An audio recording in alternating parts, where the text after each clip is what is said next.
Hello students, most welcome आपके अपने से यूट्यूब चैनल ऑलमोस्ट विजय पर है। स्टूडेंट्स, कक्षा 9 के लिए गणित का चैप्टर नंबर पहला संख्या पद्धति मैंने स्टार्ट कर रखा था और चैप्टर नंबर पहले के इससे पहले अपने 6 पार्ट कंप्लीट पूरे बन चुके थे, जिनमें मैं लगातार चलते हुए आपकी प्रश्नावली 1.2 के उदाहरण नंबर 4 तक मैंने क्लियर आपको करवा दिया था। प्रश्नावली 1.2 के पहले 2 ही एग्जाम्पल थे, 2 उदाहरण थे। उदाहरण नंबर 3 और 4 वो दोनों एग्जाम्पल मैंने इससे पीछे वाले पार्ट में आपको क्लियर करवा दिया था। तो स्टूडेंट, चैप्टर नंबर पहले का ये पार्ट नंबर आपका 7 है, जिसमें मैं आपको आपकी प्रश्नावली 1.2 के प्रश्न नंबर 1 से इस वीडियो में स्टार्ट करने वाला हूं। इससे पहले वाले पार्ट में मैंने सभी एग्जाम्पल क्लियर कर दिया था। तो अपन लगातार चल रही है, किसी भी क्वेश्चन और किसी भी प्रश्नावली के एग्जाम्पल को नहीं छोड़ रहे, टोटल सवाल आपको क्लियर में करवा रहा हूं। और यदि आप चैनल पे नए हैं तो चैनल को सब्सक्राइब जरूर से कर लीजिए और साथ ही कक्षा 8 से लेकर कक्षा 12 तक के प्रत्येक स्टूडेंट्स के पास अपने चैनल को जरूर से शेयर कर दीजिए,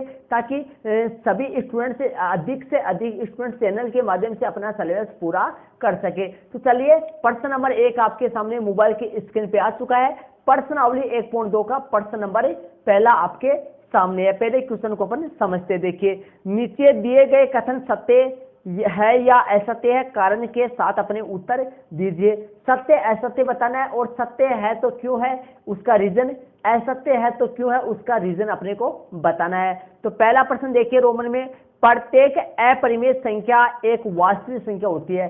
प्रत्येक अपरिमेय संख्या एक वास्तविक संख्या होती है। देखिए स्टूडेंट्स, मैंने आप लगातार यदि पार्ट देखते आ रहे हैं तो मैंने इससे पीछे वाले जो बेसिक वाला पार्ट था प्रश्नावली 1.2 का, उनमें भी और बहुत सारे वीडियो में इसके संबंधित भी क्वेश्चन आए थे। तो मैंने आपको वास्तविक संख्या की परिभाषा बताया था कि वास्तविक संख्या क्या होती है। देखिए, ध्यान से समझने की कोशिश कीजिए, वास्तविक संख्या क्या होती है। सबसे पहले आपको यह पता होना चाहिए कि वास्तविक जो संख्या है वो कौन कौन सी संख्याओं के मिश्रण या कौन कौन सी संख्याओं के समूह से बनती है। तो देखिए, परिमेय संख्या, ध्यान से सुनिए, एक तो परिमेय संख्या प्लस में अपरिमेय संख्या, परिमेय संख्या और प्लस में अपरिमेय संख्या। परिमेय संख्या और अपरिमेय संख्याओं के संग्रह या समूह को ही अपन वास्तविक संख्या कहते हैं। ये परिभाषा मैंने आपको पहले भी समझाया था। पीछे वाले पार्टों में मैं लगातार बताते आ रहा हूं कि परिमेय संख्या और अपरिमेय संख्याओं के संग्रह को या समूह को अपन वास्तविक संख्या कहते हैं। देखिए, इन दोनों संख्याओं के समूह को अपन वास्तविक संख्या कह देते हैं कि ये वास्तविक संख्या होंगी। मतलब परिमेय संख्या और अपरिमेय संख्या को अपन के समूह को अपन वास्तविक संख्या कहते हैं। तो ध्यान से समझिए, इनमें जो संख्या, देखिए अब मैं ऐसे बोलूं, ध्यान से देखिए, वास्तविक संख्या तो सभी की सभी वास्तविक संख्या परिमेय संख्या नहीं हो सकती। ध्यान से देखिए, सभी की सभी वास्तविक संख्या परिमेय संख्या नहीं हो सकती। ऐसे नहीं बोल सकता मैं कि सभी वास्तविक संख्या परिमेय संख्या होती है, नहीं, क्योंकि वास्तविक संख्या परिमेय और अपरिमेय के समूह से बनती है। इसका मतलब सभी वास्तविक संख्या थोड़ी ना परिमेय होती है। इन वास्तविक संख्याओं में अपरिमेय भी तो है ना। तो सभी वास्तविक संख्याएं परिमेय नहीं होती है, कुछ उनमें अपरिमेय भी है। तो ऐसे जरूर बोल सकता हूं। देखिए, सभी परिमेय संख्याएं वास्तविक संख्या होती है, यह बात सत्य है। और ऐसे बोल सकता हूं, सभी अपरिमेय संख्या वास्तविक संख्या होती है, यह बात भी सत्य है। लेकिन अपने से कौन सा है प्रश्न में, रोमन पहला आपके सामने देख लीजिए। प्रत्येक अपरिमेय संख्या मतलब ये सभी संख्याएं, प्रत्येक अपरिमेय संख्या ये वास्तविक संख्या होती है, ये सत्य है। प्रत्येक अपरिमेय संख्या एक वास्तविक संख्या होती है। प्रत्येक अपरिमेय संख्या जो है ना, प्रत्येक अपरिमेय संख्या वो एक वास्तविक संख्या होती है। ये बात सत्य है, ये कथन सत्य है कि वास्तव में प्रत्येक अपरिमेय संख्या को अपन वास्तविक संख्या कह सकते हैं। लेकिन सभी वास्तविक संख्या अपरिमेय संख्या नहीं होती है, क्योंकि कुछ वास्तविक संख्या किन किन से बनता है, परिमेय और अपरिमेय से। मतलब तो कहने का मतलब, सभी वास्तविक संख्या परिमेय नहीं होती, उनमें कुछ अपरिमेय भी होती है। और सभी वास्तविक संख्या अपरिमेय नहीं होती है, उनमें कुछ परिमेय भी होती है। लेकिन सभी परिमेय संख्या ये वास्तविक संख्या होती है और सभी अपरिमेय संख्या ये वास्तविक संख्या होती है। तो अपना पहला पॉइंट रोमन में है कि सभी प्रत्येक अपरिमेय संख्या एक वास्तविक संख्या होती है, ये कथन सत्य है। प्रत्येक अपरिमेय संख्या एक वास्तविक संख्या होती है। तो इसमें अपन लिख देते हैं, देखिए कैसे लिखेंगे। तो देखिए स्टूडेंट्स, मैंने परिभाषा में आपके सामने रोमन में पहले क्वेश्चन में परिभाषा के अनुसार लिख दिया है। देखिए कैसे लिखा मैंने, अतः यह कथन सत्य है, अतः यह कथन सत्य है क्योंकि हम जानते हैं कि परिमेय और अपरिमेय संख्याओं के समूह को वास्तविक संख्या कहते हैं। क्योंकि हम जानते हैं कि परिमेय और अपरिमेय संख्याओं के समूह को वास्तविक संख्या कहते हैं। देखो, परिमेय और अपरिमेय संख्याओं के संग्रह से वास्तविक संख्या बनती है, इसलिए सभी की सभी परिमेय संख्याएं वास्तविक संख्या होती है और सभी की सभी अपरिमेय संख्या भी वास्तविक संख्या होती है। तो ये आपके सामने रोमन में पहला हो गया, इसको आप अपने नोटबुक में ऐड कर लीजिए। चलिए रोमन में दूसरा अपन करते हैं। रोमन में दूसरा आपके सामने मोबाइल के स्क्रीन पे आ चुका है। पहले क्वेश्चन को अपन समझते हैं क्या कर रहा है। देखिए, संख्या रेखा का प्रत्येक बिंदु रूट m के रूप का होता है। m एक प्राकृत संख्या है। m क्या है? एक प्राकृत संख्या है। संख्या रेखा का प्रत्येक बिंदु रूट m के रूप का होता है। देखिए, संख्या रेखा ये है, इसके ऊपर यहाँ बीच में 0 आएगा और 0 के बाईं तरफ माइनस की संख्या आएंगी, -1, -2, -3, दाईं तरफ प्लस की 1, 2, 3। ठीक है, ये संख्या रेखा है। संख्या के 0 के बाईं तरफ ऋणात्मक संख्या होती है और 0 के दाईं तरफ धनात्मक संख्या होती है। ये आपको नॉर्मल पता होगा, आपको अपने छोटी क्लासों में सीखा होगा। अब इसमें क्वेश्चन में क्या कर रहा है, क्वेश्चन को समझिए पहले। संख्या रेखा का प्रत्येक बिंदु रूट m के रूप का होता है। संख्या रेखा का प्रत्येक बिंदु रूट m के रूप का होता है। m एक प्राकृत संख्या है, समझ रहे हो? m एक क्या है? प्राकृत संख्या है। तो देखिए ध्यान से समझिए, m एक प्राकृत संख्या, m जो है वो एक प्राकृत संख्या। देखिए आपके सामने यदि मैं 1 का वर्गमूल करूं तो आपके सामने 1 ही आएगा। 2 का वर्गमूल करूं तो 1.21 आएगा। 2 का वर्गमूल करूं 1.21 आएगा, लगभग 4 1 भी लगा सकते हैं, 1.21 आएगा। और 3 का 1.73 आएगा। 3 का √2 का 1.21 आएगा, √3 का 1.73 आएगा। आप ध्यान से समझने की कोशिश कीजिए, ध्यान दीजिए। ये जो संख्या है, इसमें जो संख्या, इनका वर्गमूल करने पर अपने पास प्लस की संख्या आती है। तो ध्यान देना, संख्या रेखा पर जो संख्या है उनका वर्गमूल करने प्रत्येक बिंदु रूट m के रूप का होता है। प्रत्येक बिंदु रूट m के रूप का होता है। लेकिन ध्यान रखना, ये माइनस वाली संख्या, जो माइनस वाली संख्या, ये किसी का माइनस वाली संख्या का वर्गमूल नहीं हो सकता। देखिए, माइनस का 1, माइनस का √2, माइनस का 3, यहां पर ये नहीं हो सकता। मतलब माइनस वाली संख्या का वर्गमूल संभव नहीं है। तो माइनस वाली संख्या रूट m के रूप की नहीं होती है। माइनस वाली संख्या रूट m के रूप की नहीं होती है। जैसे मान लो ये रूट है 1, ये आपके सामने 1 जो है वो √1 के रूप का होता है ना। और यहाँ पर जो 4 है वो √2 के रूप का होता है। 4 √2 के रूप का होता है। 4 जो है वो √2 के रूप का होता है। या 2 की बात करें तो 2 जो है ना वो √4 के रूप का होता है। √4 का वर्गमूल कितना हो गया? मतलब 4 का वर्गमूल 2 हो गया है, इस तरीके से। और ये 3 जो है वो √9 के रूप का होता है, √9। और ये √16 का होता है। तो ध्यान दीजिए, संख्या रेखा पर आने वाले प्रत्येक बिंदु रूट m के रूप का होता है। और m एक प्राकृत संख्या हो गई। ठीक है, तो देखिए 1 √1 के रूप का हो गया, 2 √4 के रूप का हो गया, 3 √9 के रूप का हो गया और 4 √16 के रूप का हो गया। तो प्रत्येक संख्या रूट m के रूप की होती है। किनको छोड़कर? माइनस वाली संख्याओं को। माइनस वाली संख्याओं का वर्गमूल संभव ही नहीं है। तो इसने क्या कहा है क्वेश्चन में, संख्या रेखा का प्रत्येक बिंदु रूट m के रूप का होता है। नहीं, संख्या रेखा का प्रत्येक बिंदु रूट m के रूप का नहीं होता है। माइनस वाली संख्याएं रूट m के रूप की नहीं होती है। तो ये कथन क्या हुआ? असत्य हो गया। रीजन बताया मैंने पूरा, ध्यान दे। माइनस वाली संख्याओं का वर्गमूल नहीं निकाला जा सकता, इसलिए माइनस वाली संख्याएं रूट m के रूप की नहीं होती है। तो इसमें कैसे लिखेंगे वो मैं लिख देता हूं। अतः यह कथन कैसा है? असत्य है। तो चलिए मैं लिख देता हूं इसमें।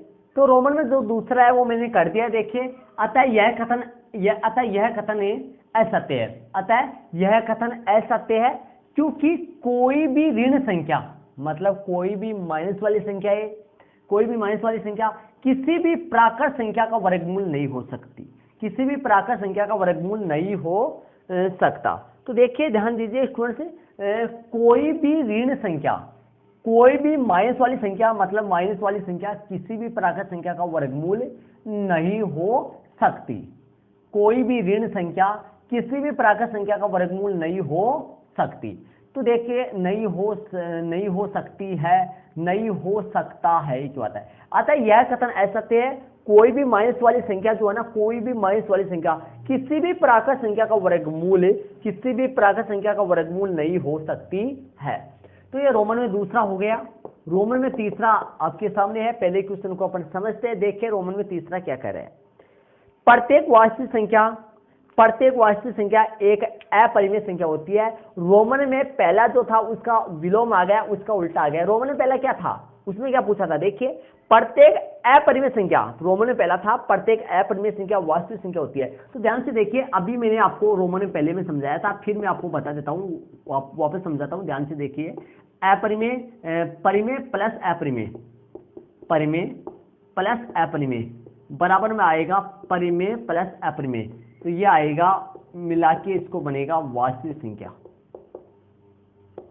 परिमेय प्लस अपरिमेय वास्तविक संख्या बनेगा, समझ रहे हो। अब ध्यान से देखिए, ये दोनों, इन दोनों के समूह से वास्तविक संख्या बनती है। तो सभी परिमेय संख्या को अपन वास्तविक संख्या बोल सकते हैं, सभी अपरिमेय संख्या को अपन वास्तविक संख्या बोल सकते हैं, समझ रहे हो। लेकिन सभी के सभी वास्तविक संख्या को अपन परिमेय नहीं बोल सकते, क्योंकि कुछ वास्तविक संख्या परिमेय होती है, कुछ अपरिमेय होती है। तो सभी वास्तविक संख्या, सभी के सभी वास्तविक संख्या को अपन परिमेय नहीं बोल सकते, सभी के सभी वास्तविक संख्या को अपन अपरिमेय नहीं बोल सकते। रोमन में पहला क्या था, प्रत्येक अपरिमेय संख्या, प्रत्येक अपरिमेय संख्या, प्रत्येक अपरिमेय संख्या वास्तविक संख्या होती है। तो सभी की सभी अपरिमेय संख्या वास्तविक संख्या होती है, ये बात सही है। रोमन में तीसरा क्या है, प्रत्येक वास्तविक संख्या, प्रत्येक वास्तविक संख्या एक अपरिमेय संख्या होती है। ये कथन गलत है, असत्य है, क्योंकि प्रत्येक वास्तविक संख्या अपरिमेय संख्या नहीं होती है, क्योंकि वास्तविक संख्या परिमेय और अपरिमेय से बनता है। इसका मतलब ये हुआ कि कुछ वास्तविक संख्या तो परिमेय होती है और कुछ वास्तविक संख्या अपरिमेय होती है, लेकिन प्रत्येक वास्तविक संख्या अपरिमेय नहीं होती है। प्रत्येक वास्तविक संख्या एक अपरिमेय संख्या नहीं होती है। तो इसमें लिख देते हैं अतः नहीं, देखिए इसका कारण लिख देते हैं, अतः नहीं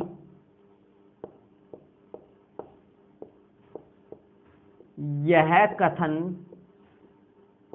असत्य है। अतः नहीं यह कथन असत्य है। अब असत्य क्यों है, इसका रीजन के लिए अपन एक एग्जांपल दे देते हैं कि देखिए इसने बोला प्रत्येक वास्तविक संख्या एक अपरिमेय संख्या होती है, प्रत्येक वास्तविक संख्या एक अपरिमेय संख्या होती है। इसका रीजन दे देते हैं, इसका रीजन अपन दे देते हैं। उदाहरण के लिए उदाहरण दे देते हैं कोई, यदि अतः नहीं यह कथन असत्य है, उदाहरण के लिए, क्योंकि एग्जाम्पल में रीजन में इसका उदाहरण दे देते हैं, कारण दे देते हैं एक, क्योंकि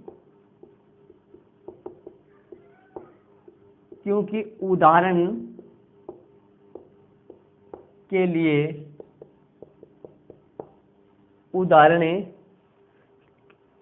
के लिए दो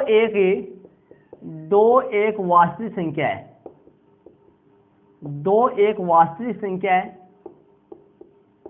लेकिन देखिए इसने बोला कि प्रत्येक वास्तविक संख्या अपरिमेय संख्या होती है। तो दो एक वास्तविक संख्या है, लेकिन यह दो एक वास्तविक संख्या है, लेकिन यह एक अपरिमेय नहीं, अपरिमेय संख्या नहीं है, ये तो एक परिमेय संख्या है। यह एक अपरिमेय संख्या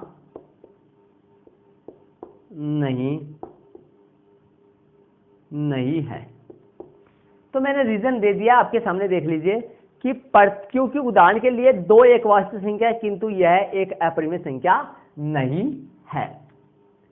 तो आप समझ गए होंगे कि सभी वास्तविक संख्या अपरिमेय नहीं होती है, उनमें कुछ परिमेय भी होते हैं और कुछ अपरिमेय होते हैं, क्योंकि परिमेय और अपरिमेय इन दोनों के संग्रह से वास्तविक संख्या बनती है। अतः नहीं यह कथन असत्य है, क्योंकि उदाहरण के लिए 2 एक वास्तविक संख्या है, 2 एक वास्तविक संख्या तो है, लेकिन यह एक अपरिमेय संख्या नहीं है। और इसने क्या बोला है कि प्रत्येक वास्तविक संख्या एक अपरिमेय संख्या होती है, प्रत्येक वास्तविक संख्या एक अपरिमेय संख्या होती है। यह कथन गलत आ गया, क्योंकि 2 एक वास्तविक संख्या तो है, लेकिन यह एक अपरिमेय संख्या नहीं है, यह तो एक परिमेय संख्या है। तो ये अपना रोमन में तीसरा हो गया, और ये अपना रोमन में दूसरा है, और ये अपना रोमन में पहला है। प्रश्न नंबर मुख्य पहले का रोमन में ये 3 क्वेश्चन मैंने आपको क्लियर करवाया है, इनको आप अपने नोटबुक में ऐड कर लीजिए। इसी के साथ अपन चलते हैं प्रश्न नंबर दूसरा अपन करते हैं, मेन क्वेश्चन प्रश्न नंबर दूसरे में अपन चलते हैं। इसको आप अपने नोटबुक में ऐड जरूर से कर लीजिए, पहले रफ नोटबुक में, इसके बाद में फिर नोटबुक में। चलिए प्रश्न नंबर 2 को अपन समझते हैं। तो प्रश्न नंबर जो 2 है वो आपके सामने आ चुका है। प्रश्न नंबर 2 को पहले समझते हैं। देखिए क्वेश्चन दूसरे में, क्या सभी धनात्मक पूर्णांकों के वर्गमूल अपरिमेय होते हैं? क्या सभी धनात्मक पूर्णांकों के वर्गमूल, धनात्मक पूर्णांकों के वर्गमूल अपरिमेय होते हैं? यदि नहीं तो एक ऐसी संख्या के वर्गमूल का उदाहरण दीजिए जो एक परिमेय होता है, जो एक परिमेय संख्या है। तो ध्यान से समझिए स्टूडेंट्स इस क्वेश्चन को। इसने क्या बोला है, क्या सभी धनात्मक पूर्णांकों का वर्गमूल, सभी धनात्मक पूर्णांकों का वर्गमूल एक अपरिमेय होते हैं? तो सभी धनात्मक पूर्णांक, देखिए सभी धनात्मक पूर्णांक, आपको यह पता होना चाहिए पहले पूर्णांक किसे कहते हैं, पूर्णांक क्या होता है ये पता होना चाहिए पहले। पूर्णांक, पूर्णांक क्या क्या होता है? 0 पूर्णांक होता है माइनस की संख्याएं, मतलब अनंत, माइनस अनंत, -3, -2, -1, 0, 1, 2, 3 और प्लस अनंत। मतलब ये जो संख्या है यहां से यहां तक, और ये 0 है, और ये जो संख्या है ध्यान से सुन लीजिए, इनको बोलते हैं अपन ऋणात्मक पूर्णांक। ध्यान से देख लीजिए अच्छी तरीके से, मैं बारीकी से बताऊंगा पूरा खोल। इसको बोलते हैं ऋणात्मक पूर्णांक। ये होता है 0, और इनको बोलते थे धनात्मक पूर्णांक। कोई डाउट? कोई डाउट नहीं होना चाहिए, शायद समझ में आ गया होगा आपके। पूर्णांक किसे कहते हैं कि पूर्णांक जो संख्या है वो 3 प्रकार की संख्याओं से मिलकर बनता है। ऋणात्मक संख्या, 0 और धनात्मक संख्या। ऋणात्मक संख्याओं को अपन बोलते हैं ऋणात्मक पूर्णांक, और 0 0 होता है, और धनात्मक संख्याओं को बोलते हैं अपन धनात्मक पूर्णांक। यहां पर किसकी बात की जा रही है? धनात्मक पूर्णांक की। किसकी बात की जा रही है? धनात्मक पूर्णांक की। देख लीजिए क्वेश्चन में यहाँ पर धनात्मक पूर्णांक की बात की जा रही है। तो अपने को प्रश्न में देखिए क्या कर रहा है कि क्या सभी धनात्मक पूर्णांक, क्या सभी धनात्मक पूर्णांक पूर्णांकों के वर्गमूल, सभी धनात्मक पूर्णांकों के वर्गमूल अपरिमेय संख्या होती है? तो अपने को सभी धनात्मक पूर्णांक ही लेना है, 0 और ऋणात्मक पूर्णांक अपने को नहीं लेना है। तो अपने को प्लस वाली संख्या लेनी है, धनात्मक पूर्णांक। चलिए ले लेते हैं, प्लस वाली संख्याओं के बारे में अपने को कंफर्म करना है। तो देखिए ये पूर्णांक आप छोटी क्लासों में सीख चुके हैं, यदि नहीं सीखा है तो आपने ऐसे मान लो छोटी क्लास में आपने कुछ भी नहीं सीखा है, क्योंकि धनात्मक पूर्णांक, ऋणात्मक पूर्णांक और 0 ये पूर्णांक मिलकर बनता होता है। तो धनात्मक पूर्णांक देखिए 1, 2, 3, 4, 5, 6 ऐसे चलते जाएंगे। ये सारे के सारे ध्यान दीजिए, मैं इसको छोटे साइज में इधर से लिख देता हूँ, आपको समझ आ जाए। 1, 2, 3, 4, 5, 6, 7, 8, 9, 10। ध्यान से देखिए ऐसे चलते जाएंगे ये सारे। तो ये मैंने सभी के सभी धनात्मक पूर्णांक ले लिए हैं। अब देखिए क्या निकलवा रहा है, क्या सभी धनात्मक पूर्णांकों के वर्गमूल अपरिमेय होते हैं? क्या सभी धनात्मक पूर्णांकों के वर्गमूल अपरिमेय होते हैं? सभी धनात्मक पूर्णांकों के वर्गमूल अपरिमेय होते हैं? देखिए समझिए, सभी धनात्मक पूर्णांकों के वर्गमूल, इनके वर्गमूल करो, इनके वर्गमूल करो, देखते हैं सभी धनात्मक पूर्णांकों के वर्गमूल अपरिमेय आते हैं या परिमेय आते हैं। देखते हैं इनके वर्गमूल करो। वर्गमूल कैसे करेंगे? इनके ऊपर रूट लगाना है, रूट का मान निकालना है। इनका वर्गमूल कर दो सबका। मैंने सबका वर्गमूल कर दिया, ध्यान से समझिए, मैं पूरा डाउट क्लियर कराऊंगा। ये मैंने वर्गमूल कर दिया। अब इनका वर्गमूल आपके सामने निकाला जाए तो 1 आएगा, 2 का निकाला जाता है 1.41 के करीबन आ जाता है, 1.41, 1.21, 1. तो 2 का जो वर्गमूल है वो स्टूडेंट्स होता है 1.41। 3 का 1.73 होता है, 4 का वर्गमूल 2 आ गया, 5 का वर्गमूल 2.23 होता है, 6 का वर्गमूल 2 पॉइंट कुछ होगा, करीबन देखिए 2.23 ये होता है, तो 2.6 या 7 के करीबन हो सकता है, और इसका भी 2 पॉइंट कुछ आगे बढ़ जाएगा, कितना होगा, और इसका भी 2 पॉइंट कुछ आ जाएगा, लेकिन रूट 9 का वर्गमूल 3 आ जाएगा। 9 का कितना आ जाएगा 3, और फिर इसका 3 पॉइंट कुछ, ऐसे चलता रहेगा। तो ध्यान से समझ लीजिए अच्छी तरीके से इनको। आप देखिए प्रश्न में क्या कहा है कि सभी धनात्मक पूर्णांकों के वर्गमूल अपरिमेय होते हैं। तो देखिए सभी धनात्मक पूर्णांक, 1 का वर्गमूल 1 आया जो कि परिमेय होता है, 2 का वर्गमूल 1.41 आया जो कि अपरिमेय होता है, ये अपरिमेय आया है। 3 का वर्गमूल आपका सामने 1.73 आया, ये भी अपरिमेय होता है। 4 का वर्गमूल 2 आया, ये परिमेय होता है। 5 का भी अपरिमेय होता है। तो देख लीजिए यहां पर देखिए जो 1 का वर्गमूल, देखिए जो 1 का वर्गमूल 1 आया है, 4 का वर्गमूल 2 आया है, 9 का वर्गमूल 3 आया है। तो देखिए ये एक, ध्यान से देखिए इसने बोला है सभी धनात्मक पूर्णांकों के वर्गमूल अपरिमेय होते हैं, सभी धनात्मक पूर्णांकों के वर्गमूल अपरिमेय होते हैं। तो ध्यान दीजिए सभी धनात्मक पूर्णांकों के वर्गमूल अपरिमेय नहीं होते हैं, कुछ के परिमेय भी होते हैं। किस किस के? 1 का वर्गमूल, 1 का वर्गमूल, 4 का वर्गमूल, 9 का वर्गमूल, और आगे 9 के बाद में आगे आएगा 16 का वर्गमूल, ठीक है। फिर 16 के बाद में आ जाएगा 25 का वर्गमूल। तो ध्यान दीजिए सभी धनात्मक पूर्णांकों के वर्गमूल अपरिमेय नहीं हो सकते, कुछ धनात्मक पूर्णांकों के वर्गमूल अपरिमेय होते हैं और कुछ धनात्मक पूर्णांकों के वर्गमूल परिमेय होते हैं, लेकिन सभी धनात्मक पूर्णांकों के वर्गमूल अपरिमेय नहीं होते हैं। मैंने निकाल के बताया है 1 का वर्गमूल 1 परिमेय होता है, अपरिमेय नहीं होता है, 2 का अपरिमेय होता है, 3 का अपरिमेय होता है, लेकिन 4 का वर्गमूल परिमेय होता है, 5 का, 6 का, 7 का, 8 का, ये अपरिमेय होते हैं, लेकिन 9 का वर्गमूल परिमेय होता है। लेकिन इसने गलत बोला है, ये कथन गलत है इसका, कि सत्य कथन नहीं है, तो इसमें अपन लिख देते हैं। एक एग्जाम्पल भी इसने बोला है, तो अपन क्या प्रश्न क्या कर रहा है, क्या सभी धनात्मक पूर्णांकों के वर्गमूल अपरिमेय होते हैं? तो इसमें लिख देते हैं अतः नहीं सभी धनात्मक पूर्णांकों के का वर्गमूल, अतः नहीं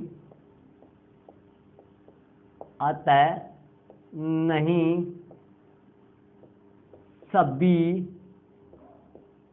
धनात्मक, अतः नहीं सभी धनात्मक पूर्णांकों का वर्गमूल,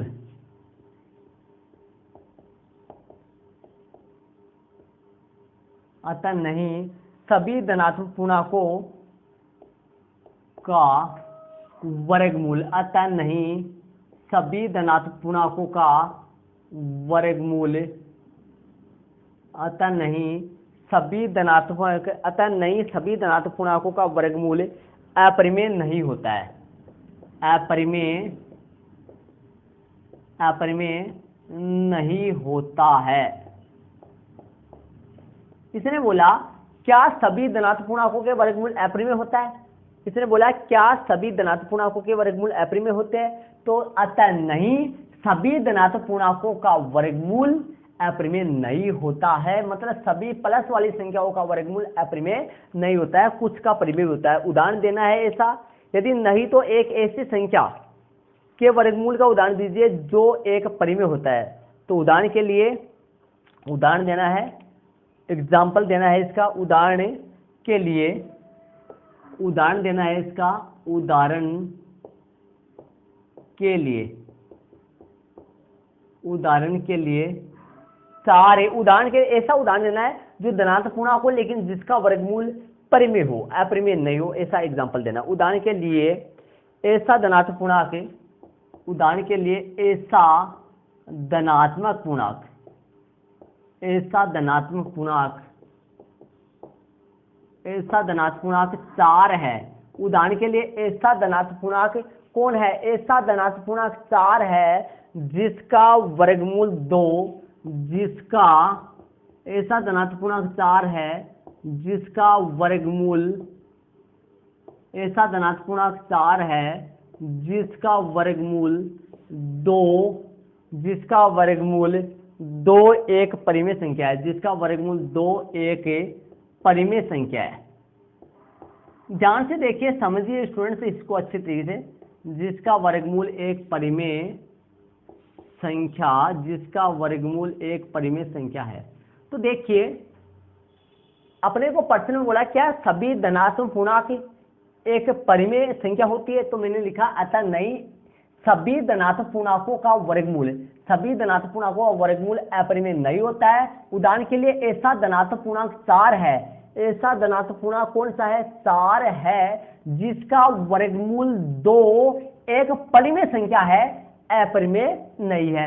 ऐसा एग्जाम्पल आप चाहे तो कोई सा भी दे सकते हैं, जैसे मैंने 4 का दिया है, आप चाहे तो 1 का दे सकते हैं, 4 का मैंने दिया है, 9 का दे सकते हैं, 16 का दे सकते हैं, 25 का दे सकते हैं, 25 के बाद 36 का दे सकते हैं, कोई सा भी एग्जाम्पल आप दे सकते हैं। तो सभी धनात्मक पूर्णांकों का वर्गमूल अपरिमेय नहीं होता है, कुछ धनात्मक पूर्णांकों का वर्गमूल परिमेय होता है, कुछ का अपरिमेय होता है। तो स्टूडेंट्स मैंने ये प्रश्न नंबर आपका 2 करवा दिया है।